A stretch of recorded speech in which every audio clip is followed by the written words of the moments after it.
नमस्कार, महावार्ता लाईव्हमध्ये आपले स्वागत आहे। सह्याद्रीच्या रांगेत लपलेलं निसर्ग सौंदर्य वांद्रे पर्यटन स्थळ विकसित केल्याबद्दल तसेच वांद्रे डॅमला पर्यटकांची प्रचंड प्रसिद्धी मिळाल्याबद्दल महाराष्ट्र नवनिर्माण सेनेच्या पदाधिकाऱ्यांनी या पर्यटन स्थळाच्या विकासासाठी काम करणारे जिल्हा नियोजन समितीचे सदस्य तसेच भाजपाचे जिल्हा अध्यक्ष शरद बुट्टे पाटील यांचा सन्मान शाल श्रीफळ स्मृतिचिन्ह देऊन करण्यात आला। आवर्जून आम्ही सर्व मनसैनिक भाऊंचा सत्कार करण्यासाठी आलोय।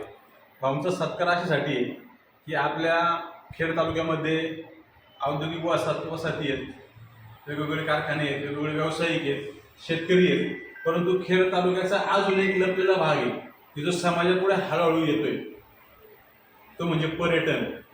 आपल्या सह्याद्रीच्या पर्वतरांगामध्ये सगळ्यात जास्त सह्याद्रीचा पर्वत असणारा आपला जो पश्चिम भाग आहे, त्याच्यामध्ये वांद्रे या छोट्याशा गावामध्ये की जे की राजगुरुनगरचं खेड तालुक्याचं शेवटचं टोक आहे, त्या ठिकाणी भाऊंनी 2-3 वर्षापूर्वी मनात आणलं होतं की ह्या पाझरतावाला एक छोटीशी सांड आहे, त्या सांडेवरती आपण बुशी डॅमसारखे काहीतरी पायऱ्या वगैरे करून लोकांसाठी सुविधा उपलब्ध करून द्यायची। ते फक्त भाऊंनी 3 वर्षापूर्वी मनात आणलं होतं आणि यावर्षी ते अंमलात आले। त्यामुळं आम्ही महाराष्ट्र सैनिक भाऊंचा त्या निमित्तानं सत्कार करण्यासाठी या ठिकाणी जमलोय। हा सत्कार करत असताना माझ्या समवेत संदीप महाराष्ट्र खेड तालुक्याचे तालुकाध्यक्ष, विद्यार्थी सेनेचे जिल्हाध्यक्ष आमचा मंगेश असेल, प्रफुल्ल असेल, सोमनाथ भाऊ असतील, मनसेचे आमचे शहराध्यक्ष सपन असतील, जोशी असेल, त्याचप्रमाणे चाकणचा शहराध्यक्ष महेश असेल, आमचा कृष्णा असेल, शिंदे साहेब असतील, आम्ही सर्व सहकारी या ठिकाणी आलेलोय। हे समाजासाठी आहे, समाजाच्या विकासासाठी आहे, परंतु हे तरुणांच्या रोजगारासाठी, गोरगरिबांची कुटुंब आज तुमच्या या विजनमुळे चालणार आहे। कुठल्याही नेत्यांनी हे विजन दाखवलं नाही। तुमचा अभिमान वाटण्याचं कारण एवढं एकच आहे की पर्यटनाची किंवा रोजगाराची जी जाण आहे ती आमच्या राजसाहेबांना आहे, की तुम्हाला आमच्या ब्ल्यूप्रिंटमधनं दिसेल। ब्ल्यूप्रिंटमधनं आपला महाराष्ट्र कसा असावा, महाराष्ट्रामध्ये किती पर्यटन आहेत, ती कशी आपण सुधारली पाहिजे, हे फक्त साहेबांनी विचार केला। साहेबांनी तारकर्लीला स्वतः गेले, आम्ही साहेब त्या ठिकाणी स्वतः गेले, परंतु भाऊ आपला खेड तालुका सुद्धा एवढा छान असू शकतो।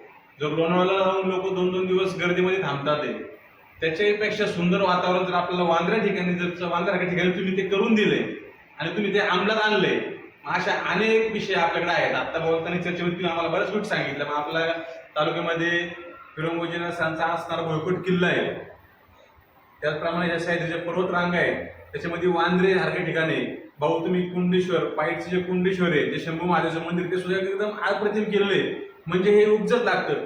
तुम्ही राहता औद्योगिक वसाहतीच्या ठिकाणी, तुम्ही कॉन्ट्रॅक्ट घेऊन 2 रुपये कमवू पण शकला असता, तुम्ही स्वतःचे खिसे पण भरू शकला असता, पण भाऊ तुम्ही बाकीचे नेत्यांसारखे नाहीये। आम्हा तरुणांना जर कोण भविष्यात न्याय देणार असेल तर तुमच्या विजन सारखं, तुमच्यासारखं विजन असणारा नेता आम्हाला पाहिजे।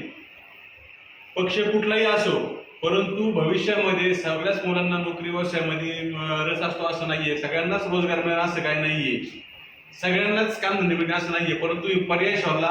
आणि आज आमचे आदिवासी बांधव असतील, गोरगरीब शेतकरी असेल, त्यांना तुम्ही तिथं रोजगार उपलब्ध करून दिलाय।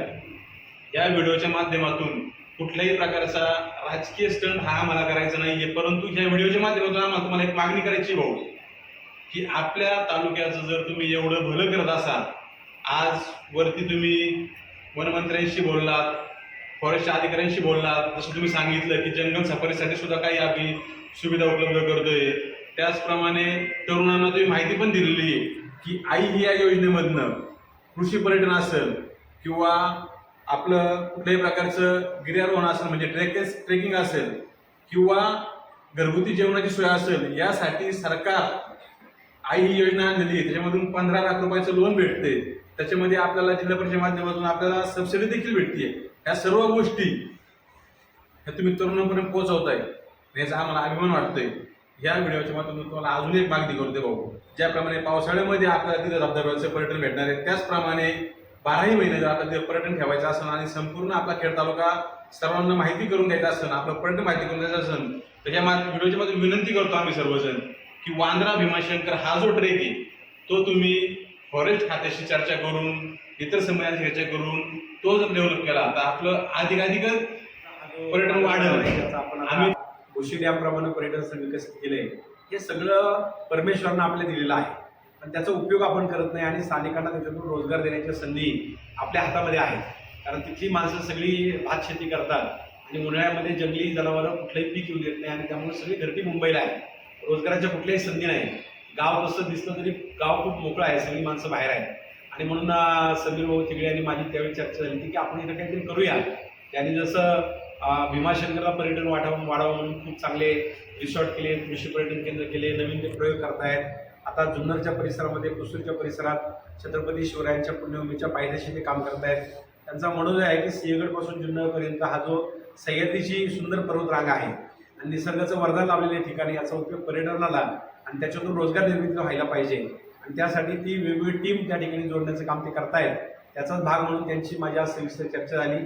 विशेष करून वांद्रा भीमाशंकर ट्रेक हा जर डेव्हलप चांगला केला फॉरेनच्या सहकार्यानं तर एक मोठं वरदान या परिसराला ते होऊ शकतं आणि त्यांनी अनेक चांगल्या सूचना मला या निमित्तानं वांद्रा असेल, भीमाशंकर असेल या सगळ्या परिसरासाठी केलेल्या आहेत. तर भविष्यामध्ये आम्ही सगळेजण एकत्र येऊन पर्यटनाची आवड असणारे जे त्याच्यामधले जाणकार आहे, ज्यांना आवड आहे, ज्यांनी सगळ्यात भ्रमंती करतात, आमच्या अनेक ज्येष्ठ पत्रकार आहेत, एकनाथ सांडोर असतील, त्यांनी सांगितले संतोष डोळस असतील, अनेक चांगली टीम आहे. तर या सगळ्या टीमला घेऊन एक पर्यटनाच्या बद्दलची एक चांगली आम्ही संवाद बैठक घेऊ आणि खेड तालुक्यामध्ये, आंबेगाव तालुक्यामध्ये, जुन्नर तालुक्यामध्ये या सगळ्या भागामध्ये पर्यटन कसं वाढेल आणि त्याच्यातून स्थानिकांना रोजगार कसा प्राप्त होईल याचा एक वेगळा विचार, जो विचार फार कोणी केला नाही, तो विचार आम्ही सगळेजण एकत्र येऊन करणार आहे. पक्षाचे जोडे बाजूला काढून समाजाच्या हितासाठी निसर्गाचं शाश्वत सौंदर्य टिकवून अधिक त्याला चांगली जोड देत पर्यटनातून रोजगार निर्मिती हात हेतू ठेवून आम्ही सगळेजण काम करणार आहे. पुन्हा एकदा मी समीर भाऊच्या सगळ्या टीमचं मनापासून अभिनंदन करतो, आभार मानतो.